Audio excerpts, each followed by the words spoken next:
महाविद्यालयीन तरुण आणि तरुणींकरिता महाविद्यालयीन आयुष्य संपल्यानंतर कुठला मार्ग निवडावा हा यक्ष प्रश्न असतो व आपल्या करिअरची सुरुवात कशी करावी हे त्यांना कळत नसते। मात्र यापैकी अनेक व्यक्ती वेगळी वाट निवडतात आणि आयुष्याच्या अत्युच्च शिखरावर जाऊन पोहोचतात।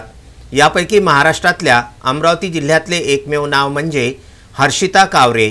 हर्षिताने आपले महाविद्यालयीन शिक्षण पूर्ण केल्यानंतर त्यांनी वेगळी वाट निवडली, ती म्हणजे फोटोशॉपचे डिझाईन बनविणे आणि फोटोशॉपची ट्रेनिंग गावागावांमध्ये तहसीलच्या ठिकाणी जाऊन देणे, या शिबिरांचे आयोजन करणे।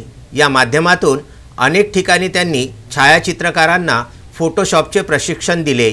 नुकतीच ॲडोब या सुप्रसिद्ध कंपनीची एक परीक्षा घेण्यात आली होती। या परीक्षेमध्ये अव्वल येण्याचा बहुमान अमरावती येथील सुप्रसिद्ध समाजसेविका व आपल्या अभिनयाद्वारे अनेक सन्मान पटकाविणाऱ्या करुणा कदम यांची हर्षिता या कन्या आहेत। ॲडोब या कंपनीद्वारे नुकतेच त्यांना सन्मानित करण्यात आले। हर्षिताचे संपूर्ण विदर्भामधून वेगवेगळ्या प्रकारे अभिनंदन करण्यात येत आहे। मी गेल्या बरेच वर्षापासून फोटोग्राफर्सला फोटो एडिटिंग सॉफ्टवेअरचे ट्रेनिंग देत आहे। बरेच वर्षापासून एक स्वप्न होते की आपण ज्या सॉफ्टवेअरचे ट्रेनिंग फोटोग्राफर्सला देत आहोत त्या सॉफ्टवेअरचे आपण सर्टिफाईड प्रोफेशनल ट्रेनर असायला पाहिजे आणि आज माझे ते स्वप्न पूर्ण झाले व महाराष्ट्रामधून पहिली महिला ॲडोबी सर्टिफाईड प्रोफेशनल होण्याचा मान मला मिळाला। मी माझ्या संपूर्ण यशाचे श्रेय माझ्या कुटुंबाला आणि भारतातील प्रत्येक फोटोग्राफर बांधवांना व भगिनींना देते।